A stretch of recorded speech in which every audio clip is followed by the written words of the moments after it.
When I posted my which do you prefer for proficiency, dice or modifiers video, I knew this comment would come up. I knew people would say, I like modifiers because they're more consistent, whereas dice are more chaotic, fun, whatever. And not only did it come up, if there was one comment that got said over and over and over again in different forms, it was this comment. It came up a lot. And while this feels like something that is just utterly common knowledge, I don't think it's as mathematically sound as everyone thinks it is. Allow me to explain.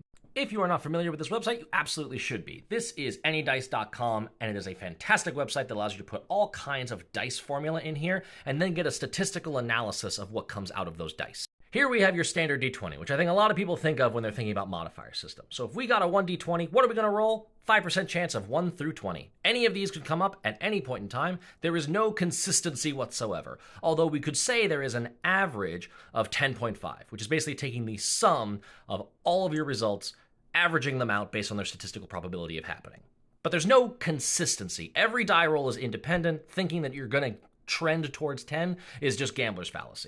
Now, if we add a +5 modifier, it changes the minimum and the maximum. We can roll up to 25 and we can roll up to 6, like no less than 6, but we've not actually changed the statistical likelihood of any individual result. That's not often what we're talking about when we're talking about consistency. We're talking about, do I hit the DC? Do I roll big enough to win? Well, let's just say it's DC 10. So on our D20 roll, will I roll higher than 10? 50% chance. And if I have a +5 modifier, that changes to 75% chance. So yes, more consistent. I will more consistently roll higher than 10 if I have a +5. But could I achieve the same result with more dice? Now I've got 3 formulae I'm going to compare. I've got my 1d20 greater than 10 odds, which is going to be 50-50. My 1d20 plus 5 odds greater than 10 is going to be 75%. And then, classic 5e advantage, highest roll of 2d20, no modifier. How often is that greater than 10? Let's calculate. And we can see both the modifier of +5 and the advantage roll, 2d20 take highest, are 75% of the time going to be higher than 10.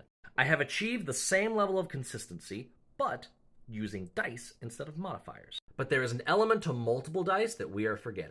This summary system allows you to put in any dice formula and then you just get a bunch of information like the mean, the deviation, the maximum, and the minimum. Here we've got 1d20, max is 20, minimum is 10, 1, and the mean is 10.5, which means on average, you roll a 10.5. But that average is law of big numbers average. It's not any individual dice roll. And that's why this deviation, how often you deviate from the mean, is so high. It's 5.77. But what if it were 2d10? Plugging that into our summary, we now have a mean, an average of 11, but our deviation went down to 4.06. That's because when you roll multiple dice, your actual output for any given roll biases towards the sum of each individual dice's average. Rolling more dice actually yields a more consistent average.